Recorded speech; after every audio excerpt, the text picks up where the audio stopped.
şu perdeyi indirebilir misin?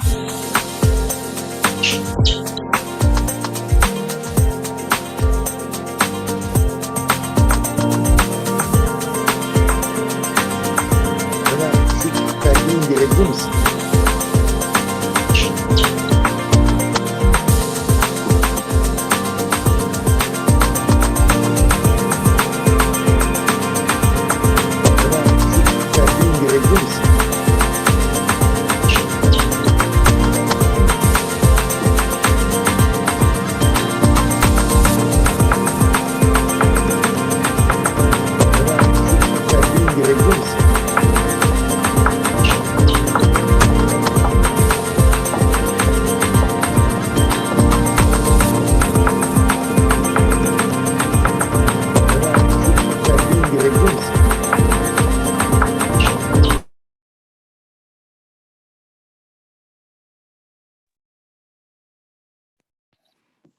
Well, good afternoon, everybody, from Ankara, where we're bracing ourselves for very heavy rain and possible floods this afternoon. So if you hear thunder and lightning off stage, that may explain what it's about.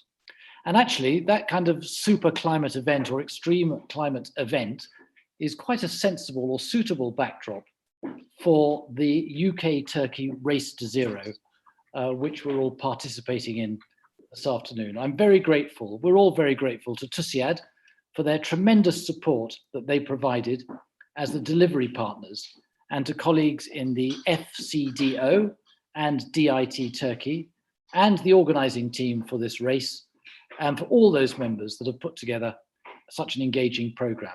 I believe this is one of the largest of these races to zero that the UK has organized anywhere in the world.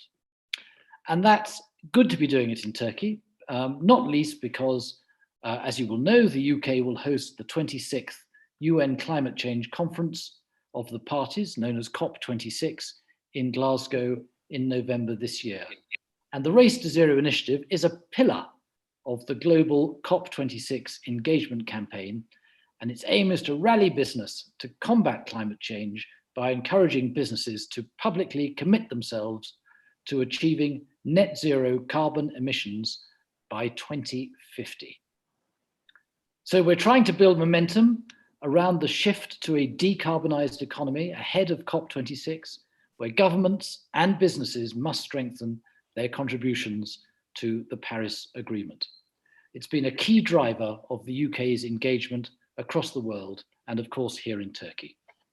And most recently, we had the pleasure of hosting in Turkey the President-designate of COP26, Mr. Alok Sharma, when he visited in June. He had a number of very important, positive engagements, including with the Minister of Environment and Urbanization, Mr. Murat Kurum, and with TÜSİAD, reaffirming the bilateral commitments from both sides to strengthen the global response to climate change and calling on greater climate action from businesses. As I say, the Race to Zero aims to demonstrate to businesses how net zero commitments can be viably achieved without damaging the bottom line. And who better place to speak on that, on what making a successful net zero strategy is, than the business leaders themselves who are heading their company's approach.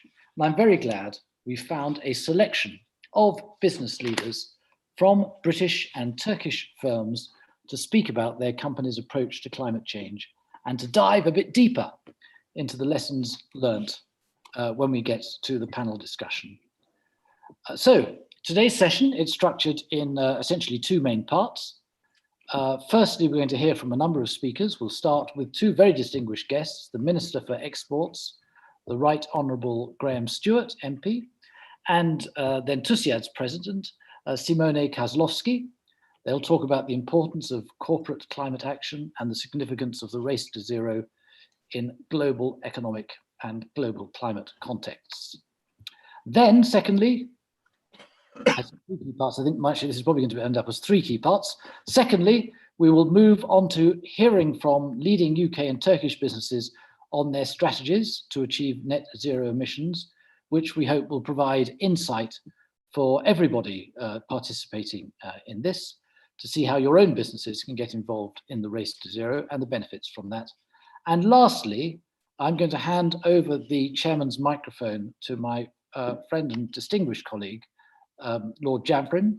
Lord Janvrin is then going to chair a panel discussion which will dive a bit deeper into some of the questions and the issues that business in Britain and Turkey have learned from their response to the COVID-19 pandemic and how this has helped their climate strategies support the race to zero and the global COP26 goals. And I'm very delighted that Lord Janvrin has found the time to join us today to moderate that discussion. So thank you very much indeed, Robin, for joining us. So I hope everyone's going to enjoy today's event, and we're going to be inspired afterwards, if we're not already inspired, to take new climate action and to take some ideas about new climate action back to our colleagues and to our businesses. Before we kick off, though, one important administrative point, can I just remind you, and especially our moderators, to remind you to strictly stick to the time schedule and not to let any of the sessions overrun. I should let you know as well that this event is going to be on the record and indeed is being recorded via TSU AID's YouTube channel. If you have any questions, particularly for the panel discussion session, please type in any of your questions using the chat function. And if you have any technical difficulties, please God you won't, but if you do have any technical difficulties, please send a message to Begum Kozak via the chat bar. That's Begum Kozak via the chat bar. Right, that's plenty for me as by means of introduction. Let's get on to the main acts. And we start today with the addresses from our two distinguished guest speakers. I'd first like to introduce the Right Honourable Graham Stewart, MP. Mr. Stewart serves as the Minister for Exports in the Department for International Trade and has been an extremely active advocate of the UK's Clean Growth Exports COP26 agenda. And we're delighted to listen to him this afternoon. Over to you, Mr. Stewart. Good afternoon to you all from London, and thank you, Ambassador, for such a warm welcome, and thank you for inviting me to join you. I'm delighted to have the opportunity today to support Her Majesty's Government and TÜSİAD and engage with such an excellent group of businesses on one of the most critical and exciting challenges of our time, climate action and net zero. Now, the pandemic has shaken the world's economy to its core, presenting enormous challenges for governments and businesses alike, testing their resources, resilience and resolve to the very limit. But now, as we're collectively seeking to rebuild our economies better and stronger, the quest for clean, green, sustainable growth will be even more crucial than previously. 2021 is a decisive year for climate action. In November, the UK will host what is arguably the decade's most important climate change summit, COP26. The build-up to COP26 features a number of key moments in order to drive action to lay the groundwork for success. Climate change is a key priority for the G7, for instance, where, under the UK presidency this year, G7 leaders committed to raising $100 billion a year to support developing countries cut emissions. And that's a landmark step forward in international climate cooperation. But we're looking to continuing that momentum and build on the immense opportunities for international climate cooperation at the forthcoming G20 summit in Rome. And as our fellow G20 member, we know Turkey will be a crucial partner for the UK and the international community's efforts to combat climate change and capitalise on the opportunities provided by a transition to net zero societies. Now, our President-designate of COP26, Alok Sharma, said during his visit to Turkey in June, joining the race to zero isn't just good for the planet, it's good for business. And Alok's right. The business and economic conversation around climate change is moving fast. Renewable prices have fallen more quickly than anyone expected. Coal is now more expensive than solar and wind in the majority of the world. So there doesn't have to be a choice between economic development on the one hand and green ambition on the other. Over the past 30 years, here in the UK, we have cut emissions by 44%, more than any other major economy. Our economy, at the same time, has grown by 78%. That's why we believe a green economic transition is the right thing for the country and is a top priority for our government.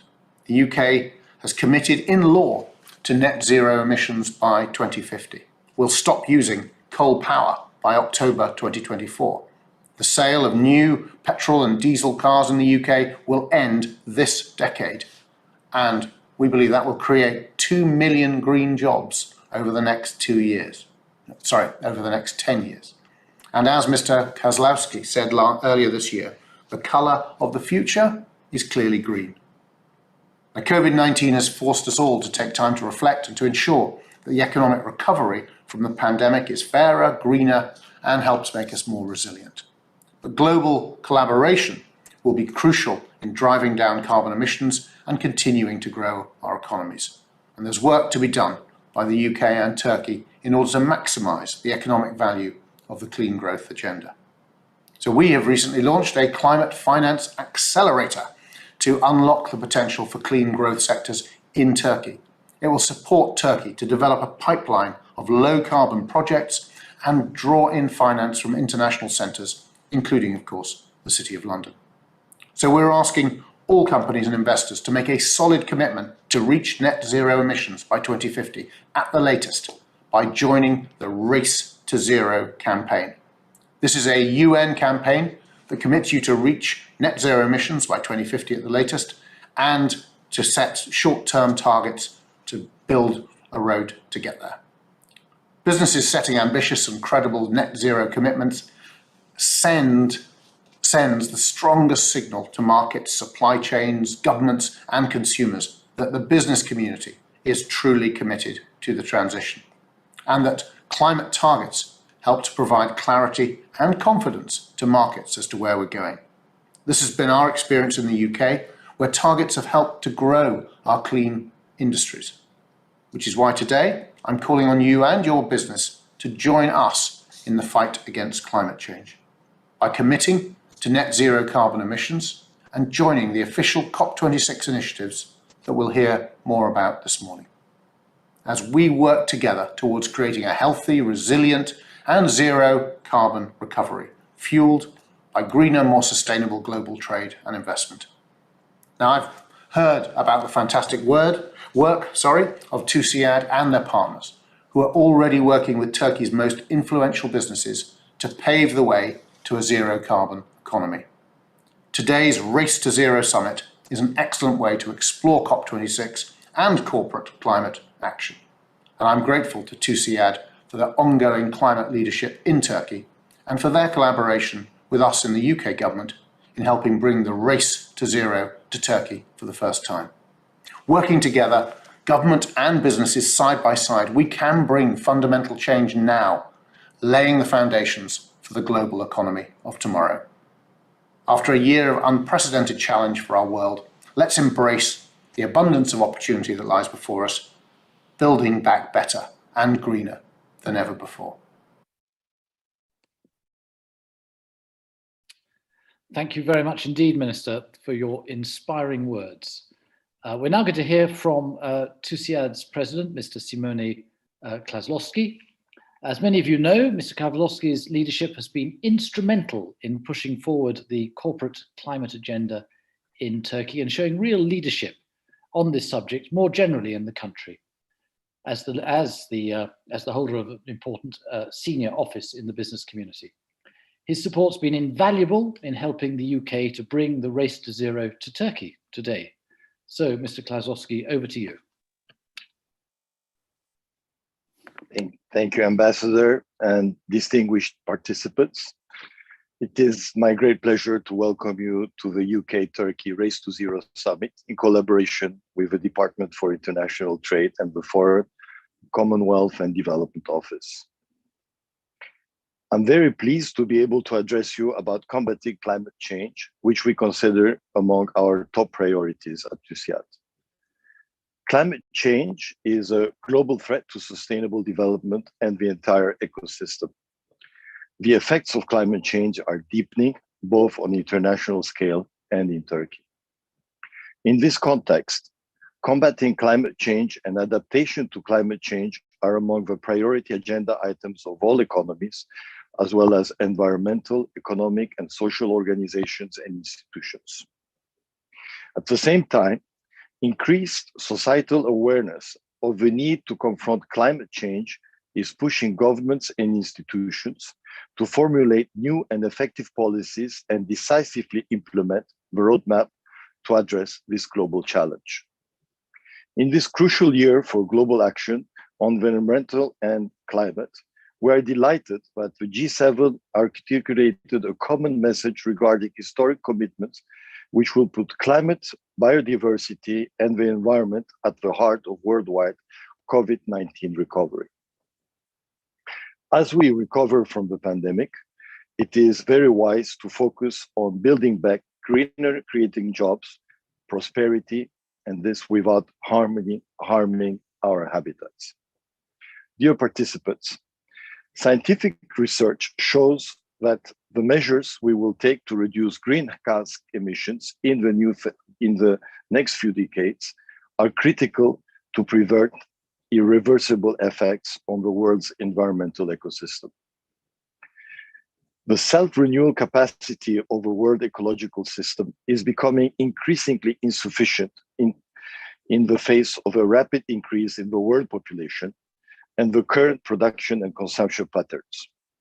Unfortunately, we have witnessed the detrimental effects of the global threats with the COVID-19 pandemic. For Turkey, in one of the regions most affected by the climate change, green transformation is not a choice, but a necessity. As representatives from private sectors, we need to realize all opportunities in mobilizing business to deliver on a national action plan. Sustainable development and protection of the environment are among the fundamental issues in TÜSİAD's charter. Economic and business activities with environmental concerns have been our agenda of high priority. Given its critical importance, we prioritize the issue of combating climate change in all our fields of work.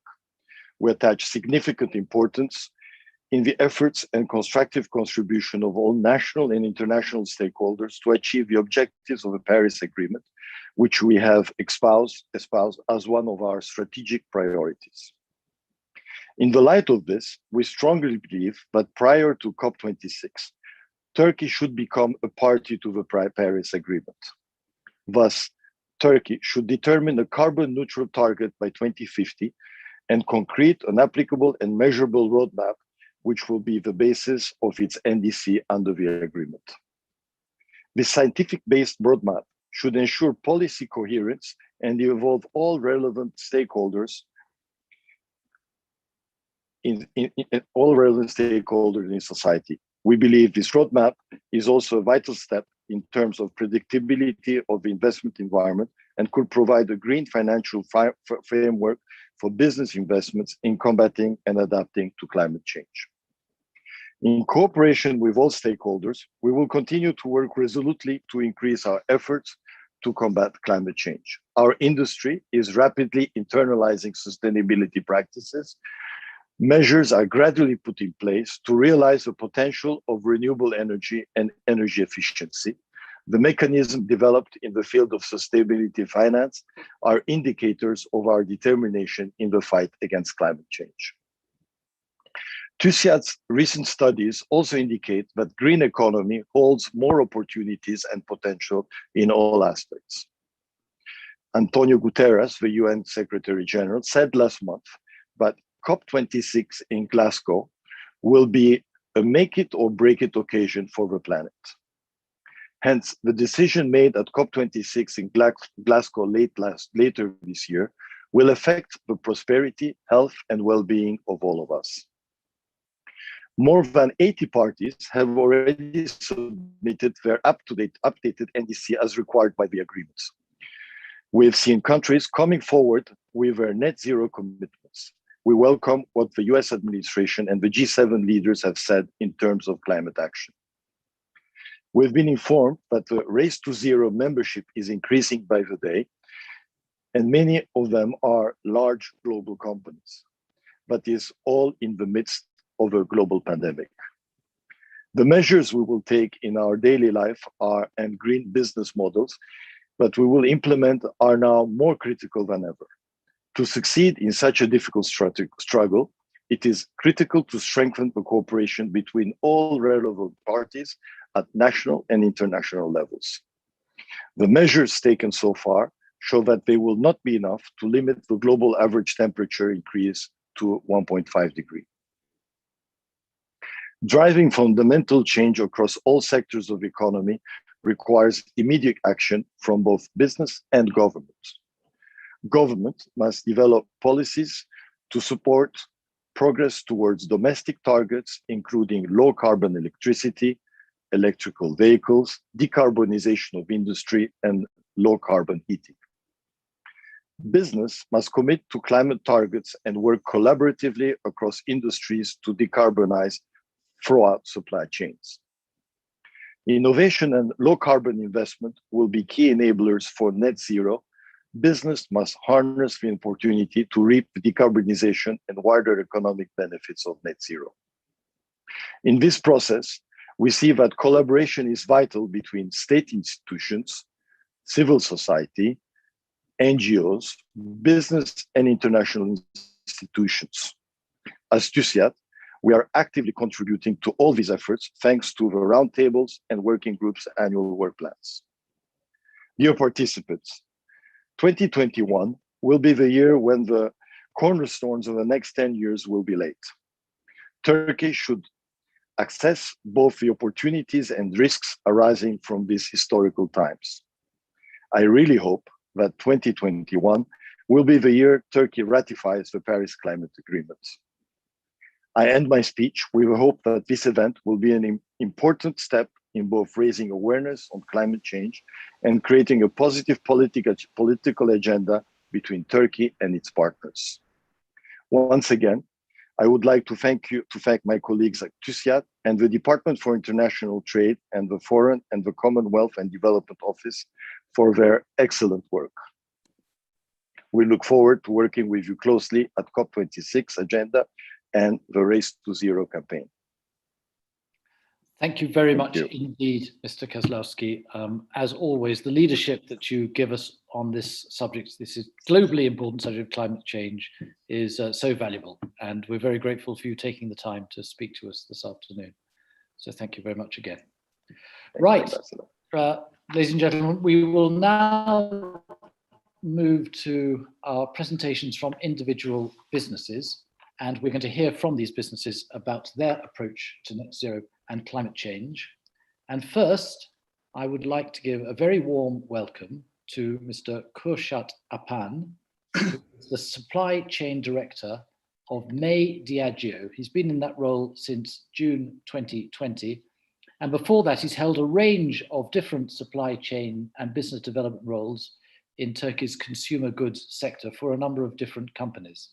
He holds an MBA from Sabancı University and a master's degree from the University of Florida in the United States. So we look forward very much indeed, Mr. Apan, to what you have to say. Welcome. Thank you. Good afternoon, everyone. I'm the supply director in Diageo, Turkey. Diageo is the global leader in beverage alcohol sector, and in 2021, Diageo released a leading commitment and ambition called Society 2030. This is the second phase of our commitment and sustainability journey in Diageo. The main commitments in this Society 2030, net zero in operation, which is becoming carbon neutral in 2030, cutting scope 3 by 50%, and commitment on water, packaging, and regenerative agriculture. Today, I'm more talking about what we did in Turkey, in May Diageo, Turkey. So we start our journey in 2007 in Turkey. And in 2019, we signed the UN Global Compact. And this year, in 2021 March, we published the first sustainability report. The highlights of our report Since 2007, our carbon emission has decreased by 74%. Water used in the operations has decreased by 45%. Amount of waste to landfill decreased by 99.9%. By various lightweighting and innovative approach, our packaging weight has decreased by 5.5%. Recycled material, which is a key for the sustainability, has reached to 25.9%. The recyclable packaging material in the system as of today is 99.9%. All our cardboard and carton packaging are from industrial trees. And finally, 8 of our main locations has reached the zero waste to landfill rating. So this is what we reached till now, but this is a journey. In parallel to Diageo's 2030 ambition, we also set our goals. One of our pillars is preserve water. So what we are going to do, in addition to 45% reduction on water usage, till 2030, we are going to decrease the consumption usage in the operations by 30%. Additionally, we will replenish more water than we use in our operational sites. How we are going to do it? There are various projects. The major ones invest on advanced CIP systems and invest on wastewater reuse systems, which is how we can reuse our treated water in operations, and invest on additional cooling and heating systems where we are using water. The other pillar is carbon. So as of today, we able to reach 74% reduction on our carbon emissions starting from our journey. But this is not enough, and our goal is to be carbon neutral and 2030. And not in our operations, it's not enough. We also try to improve this target with our ecosystem and have 50% reduction in all our value chain, plus 100% renewable electricity in our direct operations. As of today, since 2013, Diageo Turkey is using green energy, and we already installed biogas units in our wastewater treatment, so supplying our 50% of energy from our wastewater treatments. As a next step, we will continue investing on solar panels, especially on Tarsus and Alaşehir plants, and solid waste inclination plant investment in Alaşehir plant. The third pillar is become sustainable by design. So our goal is to be zero waste in all our operations and increase recycled material in the system and 100% recyclable material in the system. As of in the reporting period, we were 8 main location was zero waste standard, but as of today, we able to reach this target. So 9 of our operations reach zero waste landfill standard. On recyclable materials, we are at 99%, but we identified the alternatives. So end of this year, we will be 100% in this KPI. The next and the most challenging one is recycled packaging material used in the system, because this is we need to work with our ecosystem, with the supplier. That's why this is more challenging. We are closely working with our glass supplier and closure supplier. As of today, we are at 25.9, but with the deposit and decap system working in Turkey, I'm sure the rates are going to rise, and we are strongly supporting it. As I mentioned in the previous slides, we are using 100% industrial trees for all our packaging, carton and paper packaging. Final pillar of our sustainability vision is doing business the right way from grain to glass. So our motto is all our people are treated fairly and with respect, ensuring no one compromises on their value and every day goes home safe and healthy every day, everywhere. Thank you for listening me. It's a great pleasure to be with you. Thank you very much indeed, Mr. Apan. That was a tremendous presentation. And look, many congratulations on what Mediajo is doing. Those targets that you've been hitting are really quite remarkable. And we're Thank you. Thank you. It's an honor. You're doing it by 2030. So that's hats off to you. If I had a hat, I'd take it off. Right. Let's move on, if we may. We'll go to our next speaker, who is Hakan Bulgulu, who is the CEO of Arçelik. Mr. Bulgulu was appointed as CEO of Arçelik, which is a subsidiary of Koç Holding, in February 2015. He's had a range of roles previously with the same company. He's a founding chairman of the Turkey-Hong Kong Business Council, amongst his many other positions. And he has an MBA from Northwestern University, the Kellogg School of Management, and Hong Kong's University of Science and Technology, where he graduated in 2005, and a bachelor's degree in economics and mechanical engineering from Texas University. Mr. Bulgulu, we're looking forward very much to hearing what you have to say to us. Thank you for coming. Thank you, Sir Çokot. Actually, the topic is something that's very dear to my heart, so it's really easy to speak about. The difficulties fitting into 10 minutes. So I would like to thank the previous speaker who gave me the floor 3 minutes early. Essentially, what I want to talk a little bit about today is actually really frame the state of the environment in the world at the moment, and then maybe go into the politics, economics, and the trade flows, which are actually going to need to change if we are to inhabit this planet in the future. And I don't mince my words, because I really do believe we're at a turning point, and unless we do something about it, it's going to be too late. The issue has now become what used to be raising awareness has now become urgent time for action. Now, we're at a period in time where countries are really focused on this and are announcing comprehensive roadmaps for climate, energy, environmental, industrial, economic, social elements, essentially all to create this roadmap to get to a net zero agreement. And most of this adheres to the framework that has been laid out in the Paris Agreement, which I will talk about later. But essentially, these net zero targets are absolutely critical for the business community to make a pivotal part of their strategy going forward. And Arçelik has done this.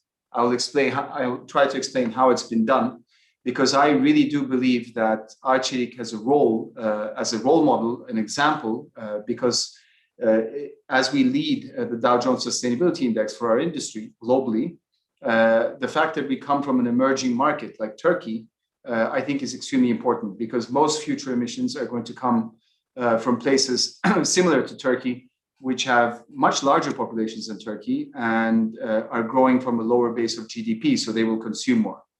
Let me rewind and go to COVID. Basically, COVID has been in our lives for about a year and a half now, and human activity, economic activity dropped precipitously, which actually ended up with the largest drop since World War II in CO2 emissions that the world has caused. However, that silver lining didn't last very long, and by April 2021, we had already surpassed levels of the year before. So this brief optimism and then the quick relapse highlighted that we need to attack this thing full on and without any break, because unless we change our behavior structurally, obviously whatever we do is not going to be good enough. And the world is in a terrible state.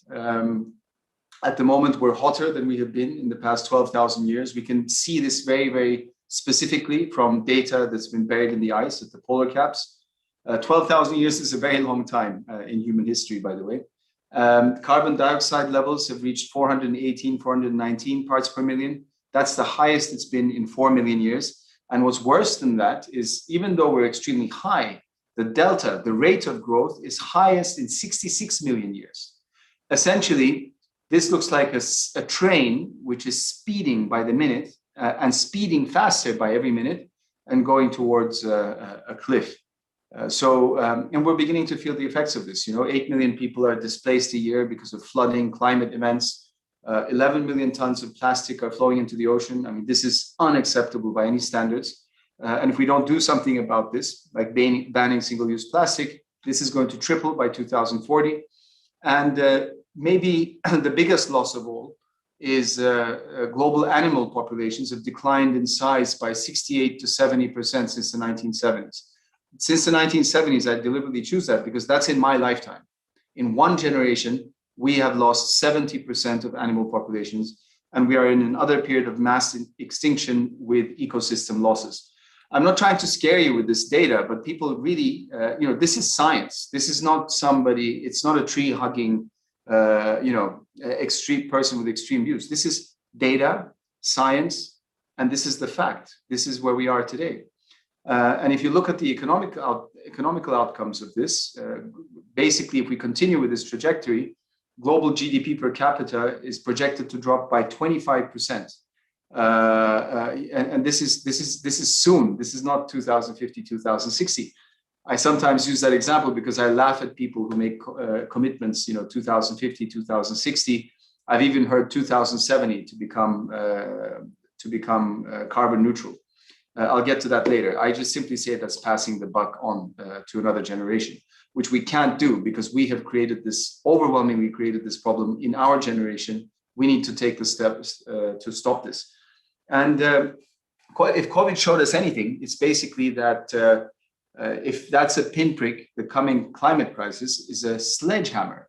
For COVID, science was able to come up with a vaccine, with treatment, and we see the light at the end of the tunnel, right? I mean, it's going to continue for a while, but at least we're feeling better about ourselves and our prognosis. Whereas with the climate, there's no return button, there's no vaccine. Whatever damage is happening is going to take years to unwind, if ever we can unwind it. So this is why what countries are doing is important. China, South Korea, Japan, they've all announced net zero by 2050, 2060. The United Kingdom is a great example. I really admire their new green push. And they're not doing this actually for the good of the world. Of course, that's one of the main reasons, but they realize that this is the next industrial revolution. And there's huge economic advantage to push the limits in terms of the climate economics. The UK has actually announced a new target to reduce emissions by about 70%, if I'm not wrong, by 2030. There I still raise my eyebrow because it's compared to 1990 levels, and that base year 1990 is critical.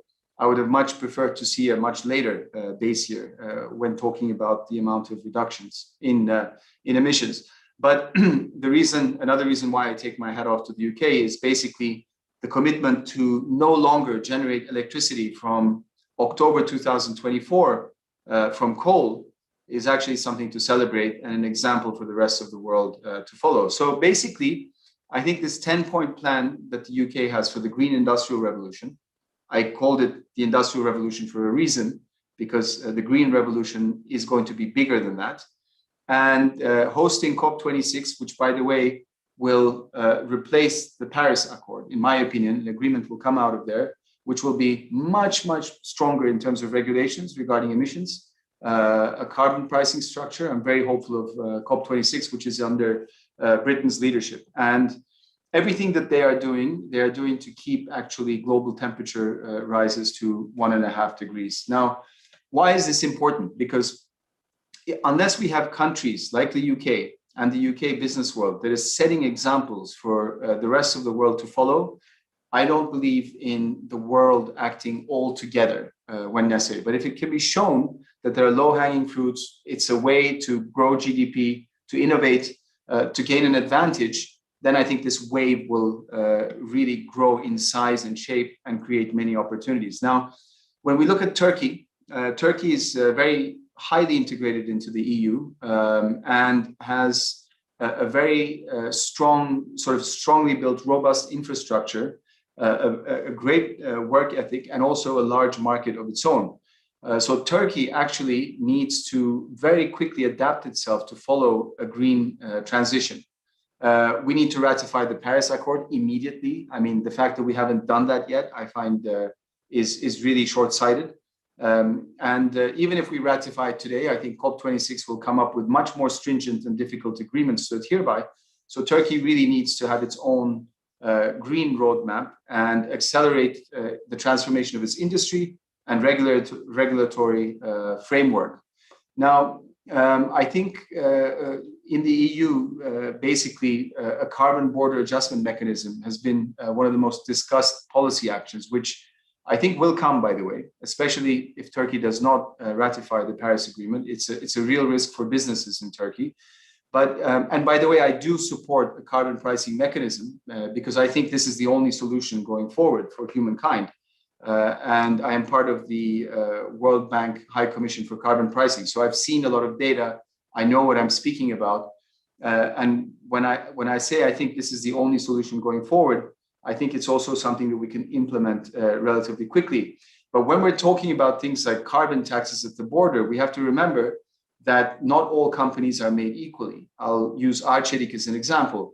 We lead the Dow Jones Sustainability Index. We're the most sustainable appliance business in the world, right? This is documented by the Dow Jones Sustainability Index, by many other not-for-profit independent organizations. But yet we may be subject to a carbon tax, even though we have far less carbon in terms of emissions caused by products in our products than European manufacturers in Europe. So definitely there have to be mechanisms put into place to separate the good from the bad in terms of emissions and businesses that are doing the right thing. We've been on this net zero journey for a long time. And for me, I'm very passionate about it. I think this gives me, my team, and every member of Arçelik globally a sense of purpose. We all really understand why we're doing it, and I think it's a big part of the joy we get out of the work we do. And what have we done? Well, we started implementing shadow carbon pricing at $30 per metric ton quite some time ago in 2020. We also tested 50 euros per metric ton in several of our investments to see how it impacted our operations. We have become carbon neutral 2019, 2020. As I mentioned earlier, many of the CEOs of our competitors, they talk about carbon neutrality in 2040, 2050. I simply don't believe that. We need to do it now. And it's possible to do now, by the way. It may require investment, it may require dedication, but we need to be there. Don't worry, I won't overpass the 2 minutes. And the last thing I will mention here is Scope 1 and Scope 2 emissions are important, and everybody talks about those. What nobody talks about are Scope 3 emissions, because essentially these are the emissions caused by your products while they're being used in the consumer's home, in the case of appliances, or if it's a car company, the customer using that car in the car's lifetime. This is what we have to attack, because we're not going to stop people consuming. We really have to reduce the amount of energy these appliances, cars, or whatever consumer product is consuming. And Arçelik is again committing to a far larger reduction than anyone I know in our industry, and I'm very proud of that. Also, of course, you have to use recycled materials in your products. We use PET bottles in washing machines. We have a microfiber filtration system to filter microfibers from the ocean. Too many things to go into detail here. But I am really proud to be working with a team that's very focused on this. We've been rewarded by financial markets. We recently issued a 350 million euro nominal value green bond. This is completely due to our ESG credentials and significantly under Turkey's sovereign bond borrowing rate, by the way. So to summarize everything, the only way forward is to make sustainability literally the center of your business strategy, and look at every single bit and piece of your business, all processes, to see where you can cut down carbon emissions. Thank you for listening to me. I mean, maybe that was a bit fast, but it's a topic very dear to my heart, and I can speak for days. So well done on slowing me down. I had no intention at all of slowing you down. That was absolutely brilliant. That was a tremendous tour de force. Thank you very much indeed for joining the Race to Zero. And I have to say, I mean, working for a company or being the CEO of a company that is the most climate-friendly appliances business in the world is a fantastic achievement. So well done to Arçelik and all your colleagues in Arçelik.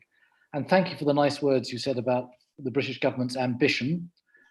You're quite right. I mean, we do see economic advantage for the United Kingdom in being one of the first movers in the green industrial revolution. So although we want to save the planet, we also think that those that make early moves will benefit themselves as well. So maybe that's a message for business as well on this on the race to zero. Thank you, Sir Chairman. Thank you very much indeed. That was tremendous. So I'm now going to call on, if I may, the next speaker, who is Mr. Hassan Suel, who's the External Affairs Director for Vodafone. He's had that position since 2013, and prior to that, he was Vodafone Turkey's Chief Regulatory and Corporate Affairs Officer. Before his career with Vodafone, he worked for research-based pharmaceutical companies and for the telecom firm Avea. He has a Harvard University Senior Executive Fellows Program in Leadership under his belt, Leadership and Public Policy, and he has a PhD in Business Administration and Management at Ankara University, from which he graduated in the year 2000. Well, Hassan Bey, the floor is yours. We're all looking forward very much to what you have to say. Thank you, Dominic, and thanks to Hakan Bey, who helped us to increase our awareness on our planet's needs. Because without, perceiving the needs, you cannot build a roadmap. I think what is sometimes missing is people are trying to build a roadmap without understanding the needs, and the needs can only be understood by measuring on evidence data. That's the reason we need to take this issue professionally and create a governance around it. So let me try to share with you our view on building a roadmap against time and achieving net emissions. So achieving net emissions is a unique opportunity for businesses, governments, and countries, to show their commitments. And as you all see, stakeholders are expecting businesses to achieve it for a more sustainable world, and it even impacts investor decisions, the people who decides on buying or selling stocks. So consumer choices, employee loyalty, and brand reputation. So when you add them all, it's really an important equity for the business. Let me just warn you that I'm not talking about sales. I'm not talking about profitability, capex, or cash flow. I'm talking about an equity of a company, and it goes through, really building a governance about intangible issues as well. So we can deliver the ambition to reach climate neutrality if we really develop a sustainable and inclusive digital society for all. And I think it can only be achieved through alliances. What I mean is, it will only be possible if we work together. So we have only one planet and have to figure out how to live and operate without destroying it. Therefore, net zero and neutral commitments have risen in recent years among countries, governments, and now in businesses. So on paper, commitments suggest progress. However, many net zero commitments lack the high levels of ambition required to keep global warming below 1.5 degrees Celsius. So ambition is just only the start. So in creating these ambitious targets, it's necessary to be aligned with the science and global ambitions required to keep global warming within 1.5 degrees Celsius. This strategy will put businesses on a clear path to 1.5 Celsius future and provide them with a clear leadership role in reducing their emissions and enabling others to do so. To achieve net emissions, we need to reset our thinking and operate and broaden the engagement. And then we need to build ambitious targets into business to ensure the embracement of the issue by all functions through collaboration and co-ownerships. So let me underline the co-ownership concept. It shouldn't be the responsibility of CEO or related CXO. It should be a co-ownership of all management of the company. That's how you can cascade down the importance of this issue. So it's time to make our contributions and share them with our stakeholders, I guess. So to proceed, as Vodafone, we are aware of the facts and take action to fulfill our role in the sustainability journey. And the largest share of Vodafone's carbon footprint, of course, you can guess, comes from the electricity use. Energy consumption increases globally as people demand digital solutions and data usage accordingly.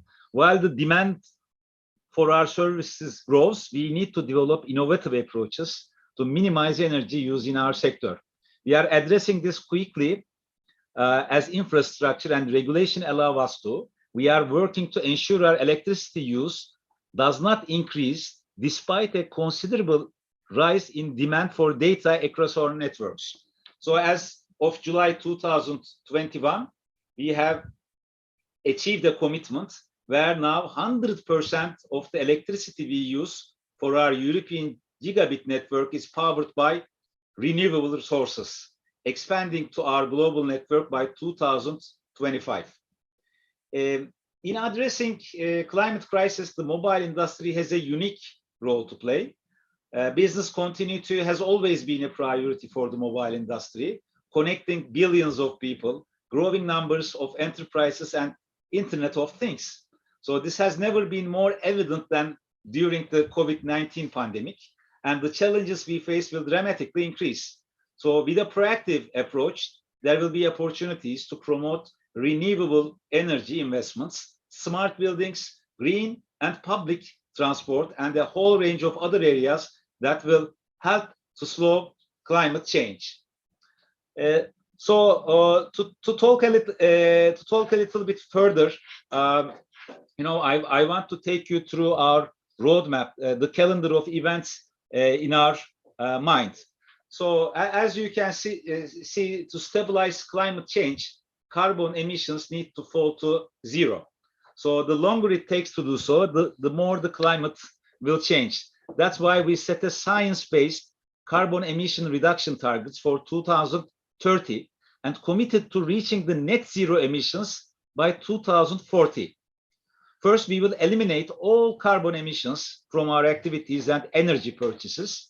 And to achieve this, we invest in green gigabit network, which will use only power from wind, solar, and hydro sources.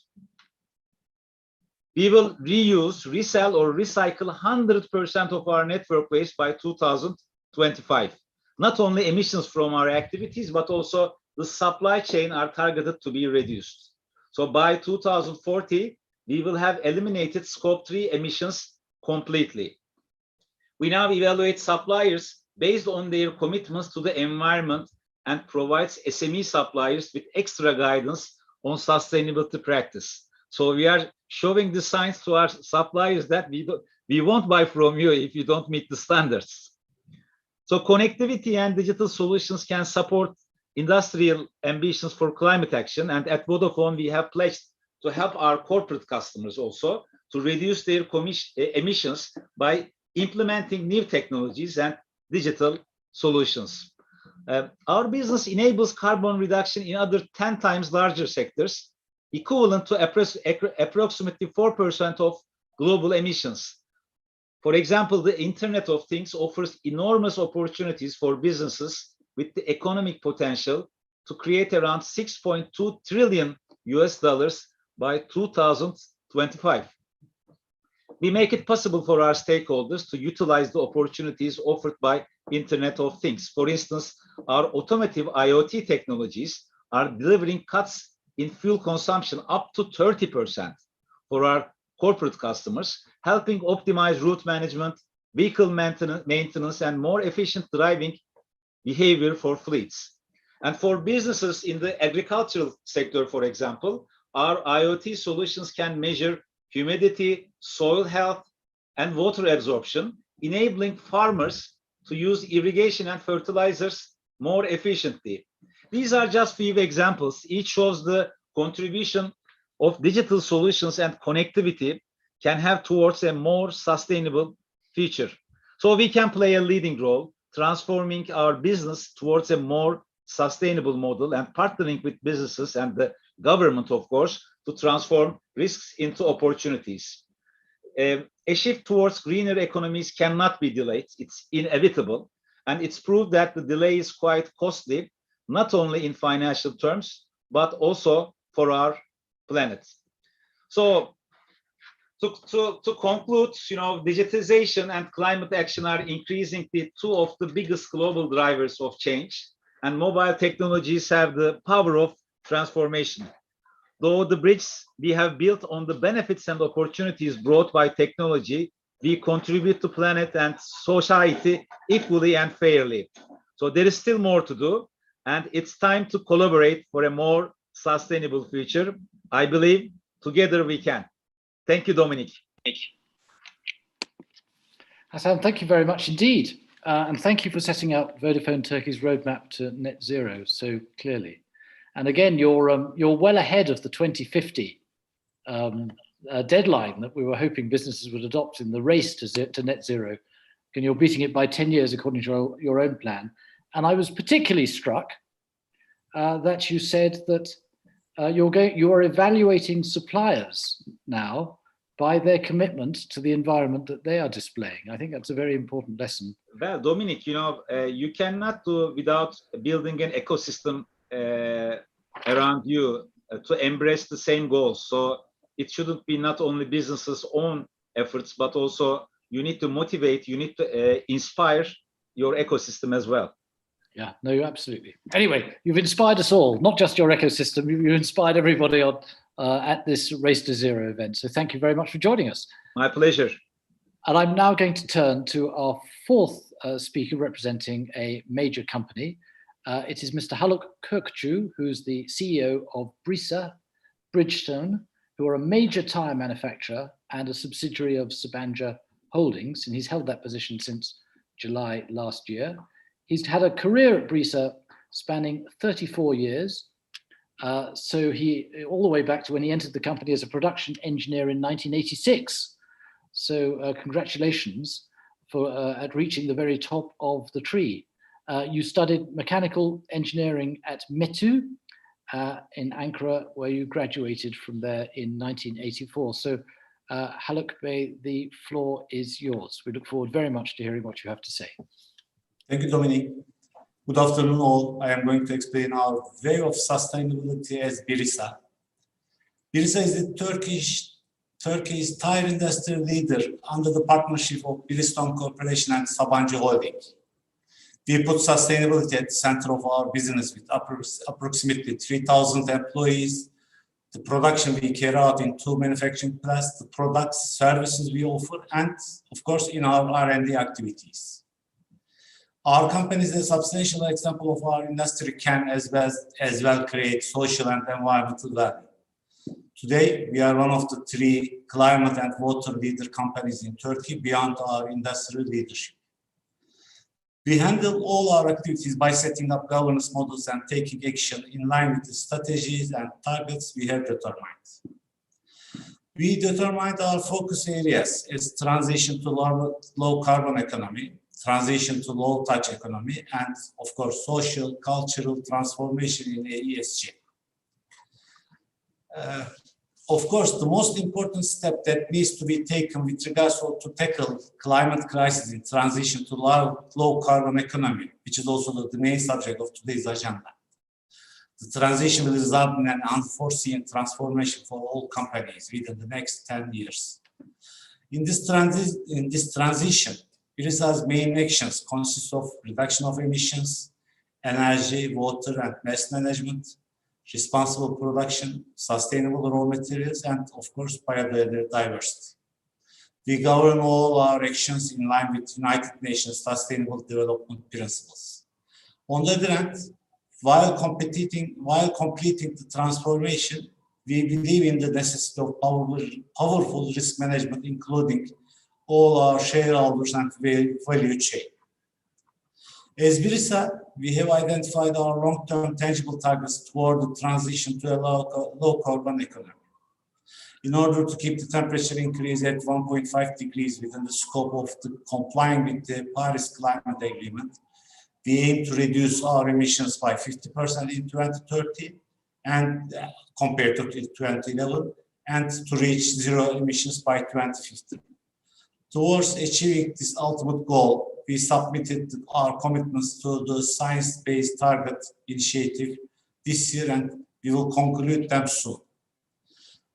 There are 2 companies already in Turkey whose targets have been approved. As Brisa, we have presented our data to Science Based Target Initiative. Upon the approval of these targets, we will be the 3rd company in Turkey. We wish this awareness to become widespread.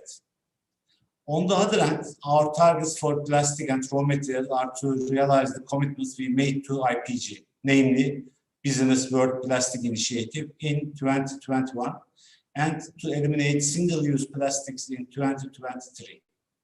We continue our investments to realize our renewable energy targets. We know that climate change is one of the most important reasons in the emergence of all ESG topics. We assess the issue with 3 main risk dimensions. First, possible risks that may arise in the operations of industries, even in our lives, due to the depletion of natural resources. It is clearly obvious that we need to manage the natural resources that we have in the best possible manner. There is possibility for all organizations which export to EU to pay carbon taxes at the border if they are not subject to them in their home countries. That means that corporations like ourselves need to be looking beyond following regulations in Turkey and run beyond borders, be ready for the future starting from today. Another 3rd risk is the dimension emerges from the perspective of our customers. Commitments promised by the automotive industry and the expectations of the suppliers, we are working towards ensuring that the products we supply as original equipment to vehicle manufacturers should have features that will serve to lower carbon emissions. We have measuring our emissions level since 2005. Our emission value has decreased by 28% over the years in Izmit manufacturing plant. One of our most important areas in low carbon economy is to manage energy efficiency in the best possible manner. Over the years, the energy efficiency management is one of our strengths at both manufacturing plants. In the last decade, we have achieved approximately 23% energy efficiency. We started an energy efficient equipment transformation program in line and with advancing technology. We concluded 625 projects within the last 2 years, means that we finished a project every day.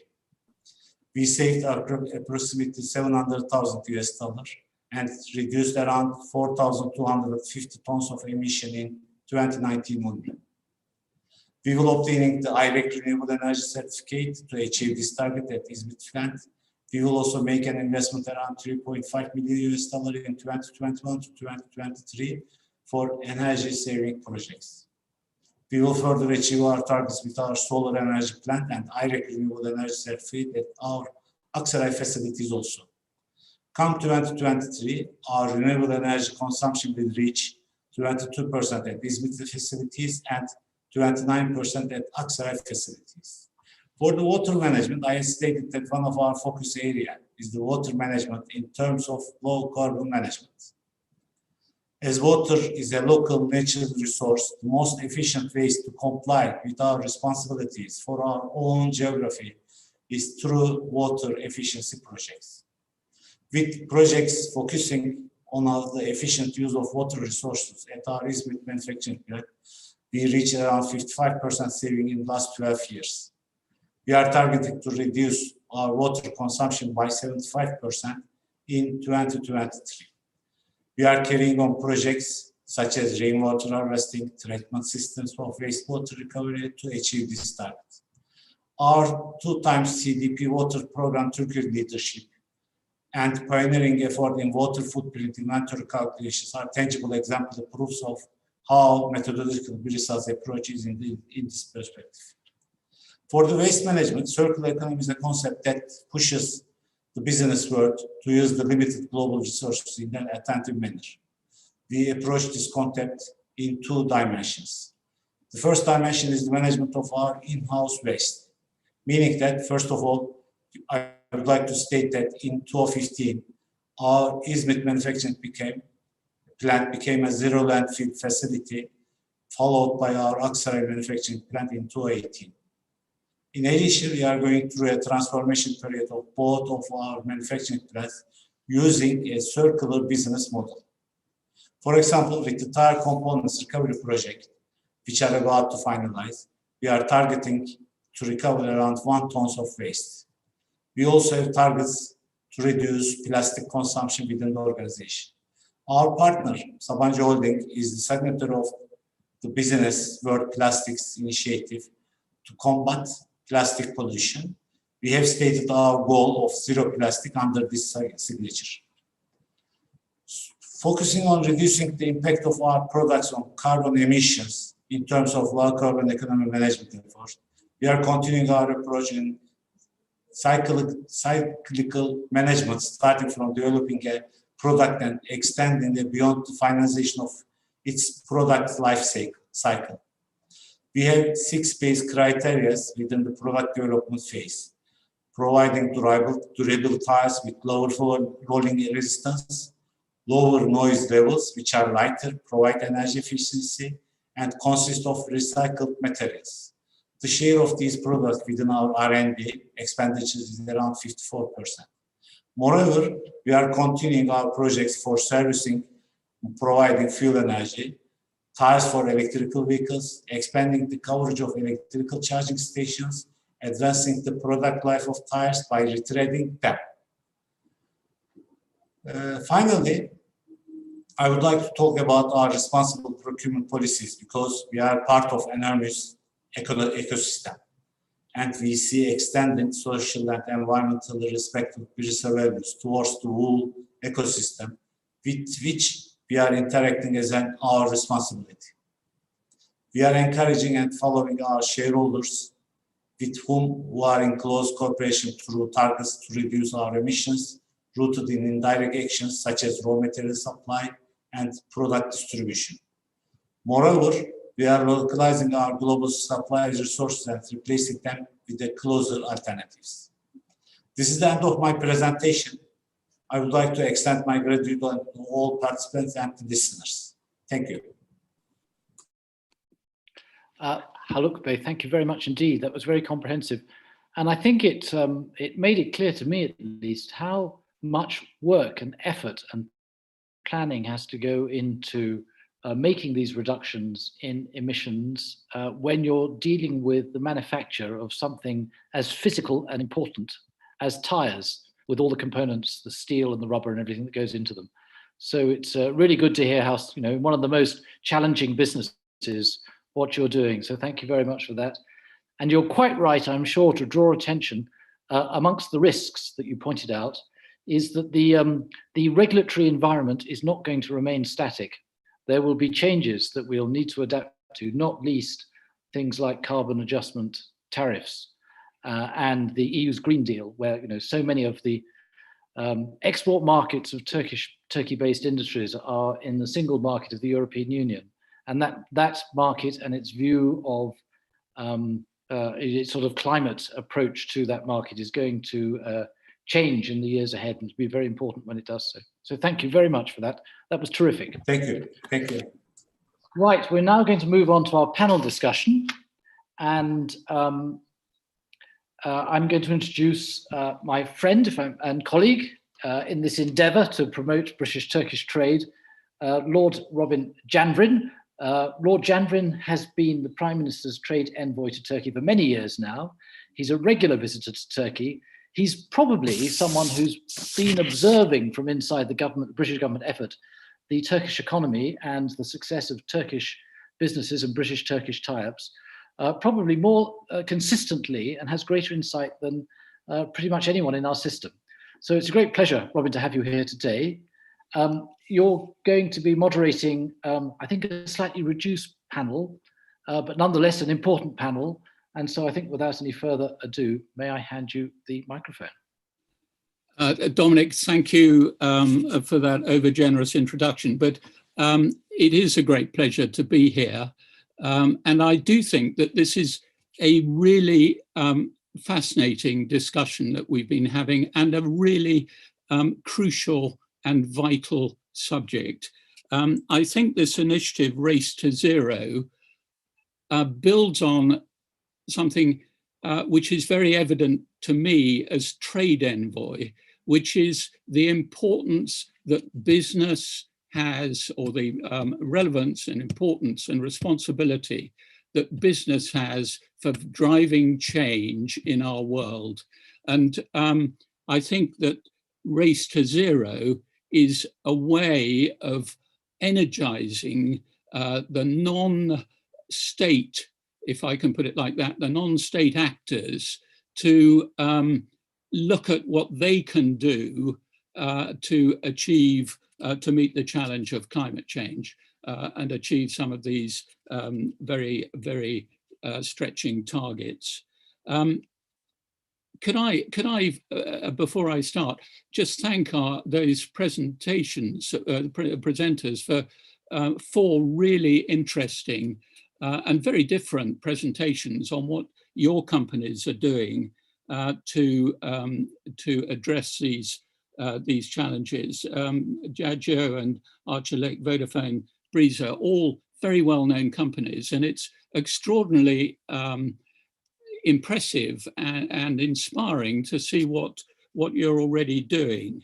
As I say, I've been trade envoy and seen the importance that business has in driving change. Governments can set the context, but it's actually business which drives trade.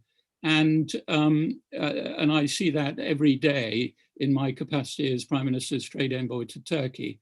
And that must be true about driving change in addressing climate change. And we're doing it in this context of a pandemic which is changing the way in which we do things, which is really introducing totally unexpected challenges. But it's against that context that we've got to address the challenges of climate change. Without further ado, let me introduce our 2 panelists, and it's a great pleasure to introduce them, and I will ask them to say a little bit about themselves and their companies in a moment. But Enes Amisyali and Rachel Everard, welcome to the panel. Enes, you're CEO of Burisan Energy, and Rachel, you're head of sustainability at Rolls-Royce. And I'm really grateful to you for joining this panel and to have a little discussion at the end of this session in the time that's available. What I want to do is to ask a couple of questions to you, and if we have time to open it up, if there are any questions from the floor. We've got over 200 people on the call. If you've got a question, do please put it in the chat box. First of all, Enes and Rachel, could you say something about yourselves and your company, and what made your company commit them to improving sustainability and achieving net zero? And how has it informed your company's strategy? And Rachel, let me turn first to Rolls-Royce, if I may, and welcome. Thank you so much. Really appreciate the opportunity to be here with you today. So just for those of you that aren't familiar with Rolls-Royce, we are an industrial power group that is active in the technologies in transport, power generation and the built environment, mostly known for large aerospace engines, not cars, unfortunately. So absolutely, sustainability is something that has been at the heart of Rolls-Royce for for a long time, actually, for the last few years, certainly. But we did really recognise the need to accelerate action on climate change in particular. And it was around about a year ago that we joined the Race to Zero. We were one of the first companies to join. Actually, our CEO participated in the launch event, which was a fantastic opportunity for us, and really did put net zero and the commitment to curb global emissions to 1.5 degrees at the heart of our business strategy. And since then, we've taken some fantastic action to actually decarbonise our own operations, our scope 1 and 2 greenhouse gas emissions, as we talked about earlier, but more importantly, actually, to look at the really exciting role that technology and that we believe Rolls-Royce can play in helping to accelerate the global transition to net zero. Okay, that's really kind and great. And I hadn't realised that Rolls-Royce were in at the beginning of Race to Zero. That's great. Enes, could you say something about your company's approach and what why you've committed to Race to Zero and what Borusan is doing in this field? Thank you very much, Lord Janvi. As the CEO of Borusan EnBW Energy, I very much appreciate being here today in this wonderful organization. Please let me share first a few words about my company. Borusan EnBW Energy was established back in 2009 as a joint venture formed by Borusan, which is one of the largest conglomerates of Turkey, and EnBW Energy Baden-Württemberg, which is the third largest energy company in Germany. And starting with sustainability, so I can say that we derive our sustainability strategy from our parent companies as the joint venture. So the strategy of the Borusan Group is based on III. In Turkish, iklim, insan, inovasyon, meaning climate, people, and innovation. Within climate context, Borusan aims to develop business models without carbon footprint and protect living species. And in people focus area, Borusan further develops people-oriented corporate culture, including sustainable talent engagement and pioneering actions in health, safety, and environment culture. And in this context, I should add another important emphasis. Borusan strategies, one important component is also increasing the awareness of the gender equality in Turkey within people context. And the third pillar, the third I, is innovation. Innovation forms the third pillar. And similarly, looking to the other parent companies' strategy, sustainability strategy, we'll see that it is organized on three aspects, this time ecology, economy, and social welfare. And on the other hand, recently also, EnBW has also declared an ambitious target. So it's aiming to become completely climate neutral latest by 2035.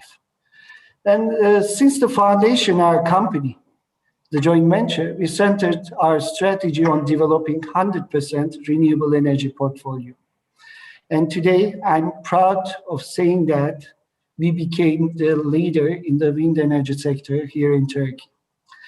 So in near term, say until 2030, a net zero pathway requires an immediate and massive deployment of all available clean and efficient energy technologies. And this should be combined with a major global push to accelerate innovation. So I can say that my company is at the center of Race to Zero efforts in our country. In other words, sustainability and Race to Zero are already embedded in the DNA of our company. And looking back, we are happy to see that today's Race to Zero agenda was pretty much visible for us back 12 years ago when our company was established. Thanks. Rachel, do you want to comment on that? Because I imagine that in Rolls-Royce, you too had a long history of working in this area.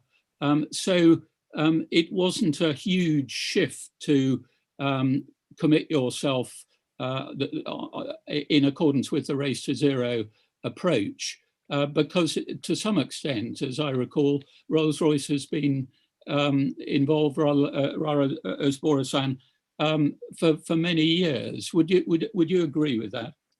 Yeah, absolutely. I think the sectors that Rolls-Royce serves, aerospace, defence, power systems, have always been incentivised to reduce environmental impact and particularly carbon emissions.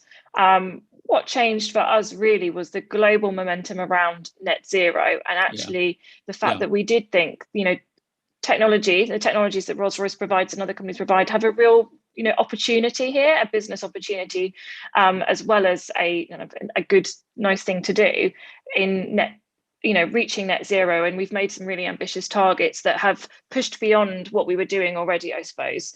Although you're absolutely right, Lord Javrin, it wasn't new. It's just an acceleration of. Yeah. Can I then ask you both, and Enes, let me turn to you first.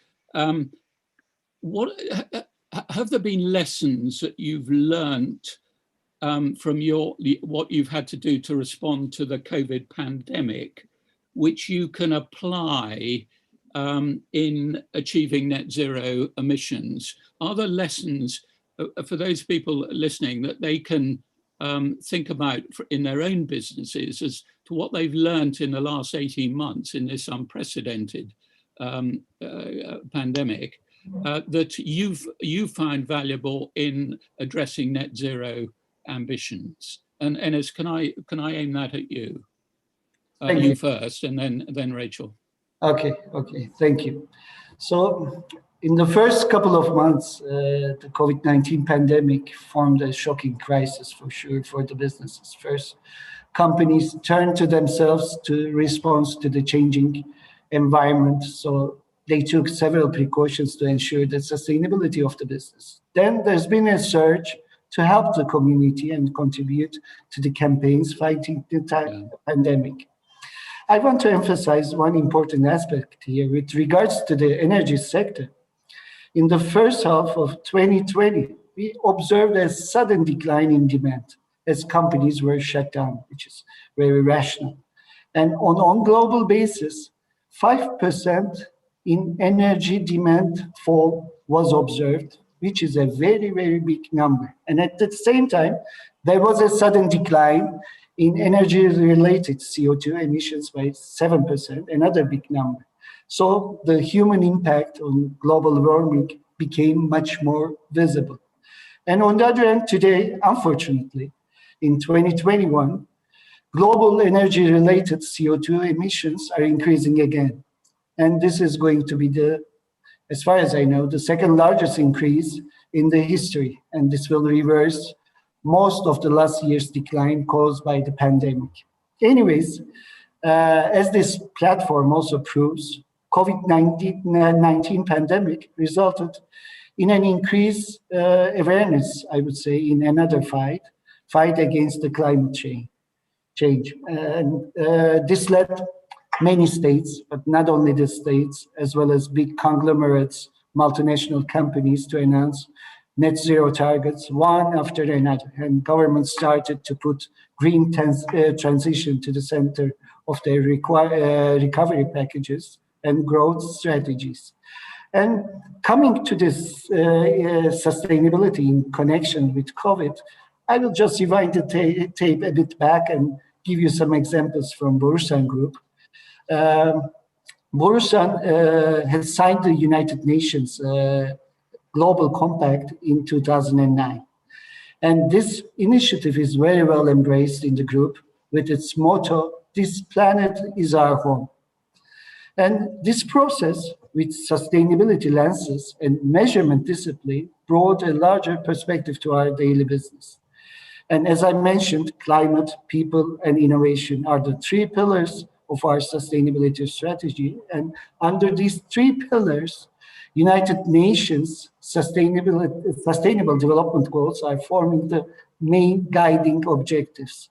And coming back to COVID-19 crisis, so in recent times, we have not seen a similar situation like pandemic for sure, where the whole world has come together and aligned combating a single threat.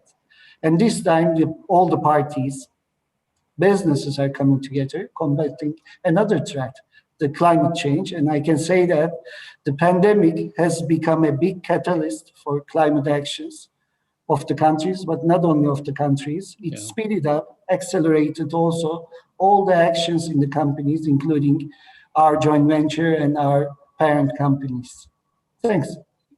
Rachel, do you want to comment on the impact of COVID and whether that's changed the way that you're thinking of some of the net zero challenges in Rolls-Royce? Yeah, absolutely. I think, as Enes has just said, it's really accelerated the case for change and the pace of change. The 7% reduction in CO2 emissions that were observed, sorry, there's a helicopter going over my flat, that were observed, that is the same emissions reduction that we need to achieve year on year to reduce emissions to 1.5 degrees. And I think that's quite scary. I think the COVID pandemic did highlight some of the fragilities in our global system, but from Rolls-Royce's perspective, it's also helped us to accelerate some of the programs that we already had underway. So on our own facilities, where we took advantage of the fact that we had reduced production to implement some of our energy efficiency programs that we were looking to do over time, potentially to scale back some of our manufacturing when needed. You have a bit of a time to have a bit of a fresh perspective on things, but also to accelerate some of the technologies that we think are going to be really exciting and really important for the net zero transition, both growing our nuclear business with our small modular reactor concept, which is a really exciting opportunity, I think, for the energy transition, but also looking to accelerate progress on electrifying flight, rail, other parts of the system, the transport system. Yeah. I think your SMR initiative is really interesting, given that you've been building little nuclear reactors for submarines for, what, 50 years or so. Anyway. And I think that program is a great example of a UK-Turkey collaboration where there's great potential. Huge potential in Turkey. I couldn't agree more. I just want to pick up on something that Enes said earlier about people. And Burasan, just a quick question to you both about skills and expertise that you think you will need to develop, which may not be there at the moment, in looking ahead to some of the net zero challenges. Are there new skills and expertise that you're looking to bring on board? Because I mentioned this, Enes, and what triggered it was your people-focused approach to some of these issues. Do you want to, Enes, do you want to? Yes, thanks, Lord Chairman. Actually, in connection also, what Rachel was saying regarding lessons, and I will combine with the competencies for the, let's say, near future. So within pandemic, what we have further developed, I would say, are digitalization and digital skills, remote surveillance and control, and which is to a certain extent on R&D base, I would say, more or less in our company, and now it's live, and it was very much accelerated. And within this race to zero, net zero path, I would say the most important competencies are related to the data science, digitalization, and this will act as an enabler of all kind of business models and actions. And this exactly was one of the important lessons we draw throughout this 18 months, the importance of data science, and all analysis, and this will become more and more important in our industry. Yeah. Rachel, do you want to add to that? I would guess it's much the same for you, is it, in terms of new skills? And yeah, I think it's very similar themes. Digital skills, electrification, and electrical technology and engineering is important to us. But I think what we've really seen is actually the growing momentum in Rolls-Royce people of today around backing our net zero commitments, but also the role of that in recruitment for the future. I think is going to be really important. And as we look to transition to a lower carbon economy, making sure that that is a green, a fair and inclusive transition that creates job opportunities absolutely has to be at the heart of our plans. Yeah. Okay. I think I've got time to take one question from quite a lot that come in both on the chat box and the Q&A.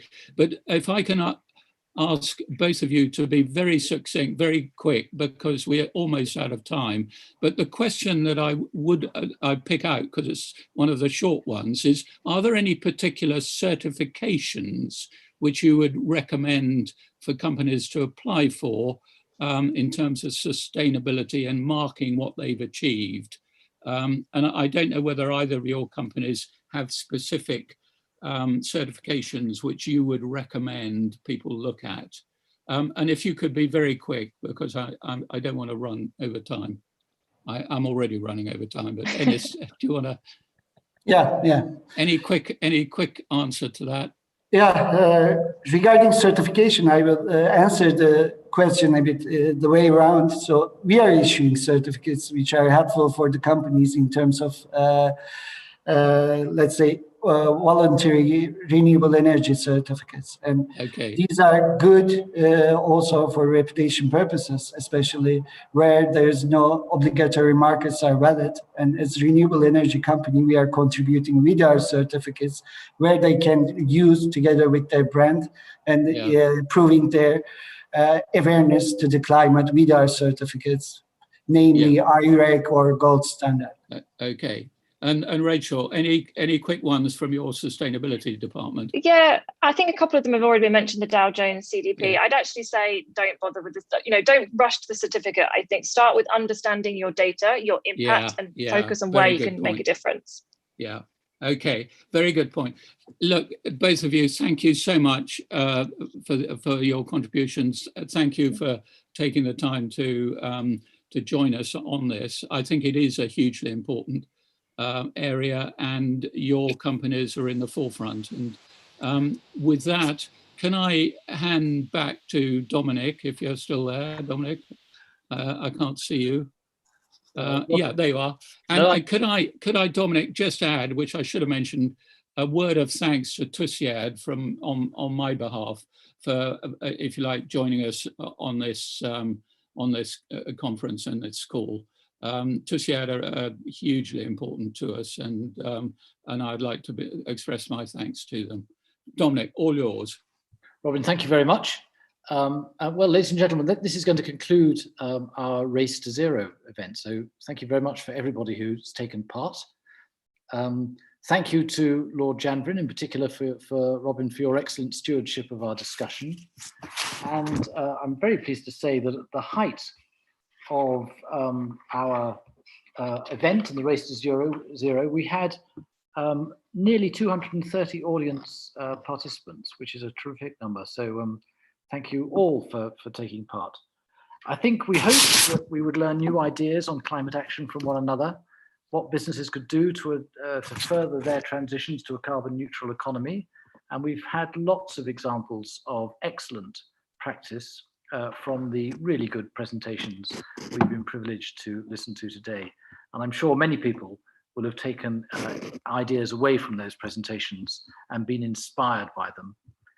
If you want more details of the Race to Zero campaign beyond what we've discussed today, you can refer to the frequently asked questions section of the event web page, which can also signpost you to affiliated COP26 initiatives. My colleagues in the FCDO and DIT Turkey will be happy to assist you with any further questions you may have. I have an important administrative point, if you don't mind. We circulated a short survey a few minutes ago to get your feedback on today's Race to Zero. That should only take a couple of minutes to complete, and it is, of course, anonymous. Your comments will be really helpful to us if you wouldn't mind filling in the survey to us and indeed our partners in TÜSİAD, as we hope we'll be doing further events of this kind ahead of the meeting in Glasgow in November. So, as well as thanking Lord Janvrin, I'd also like to thank Mr. Stewart, the Minister for Exports from the Department of International Trade in London. Thank Mr. Simone Klaslowski, the President of TÜSİAD, for his tremendous leadership in championing business action on climate. I would also like to thank all our guest speakers for their presentations and for their own leadership that they've shown, not least by participating in today's Race to Zero. And finally, may I thank everybody who's been involved in organizing today's event, my colleagues from the Whitehall departments, FCDO and DIT, and may I sort of add a word of praise really for how smoothly this has gone, because technically these things are not always straightforward. And of course, last but far from least, a very big thank you to TÜSİAD themselves for being our partner and supporter for this event, and for leading the charge on corporate climate action in Turkey. So thank you to you all again. Thank you very much for taking part. I hope you have benefited from it, and I wish you all a very good day. Bye-bye.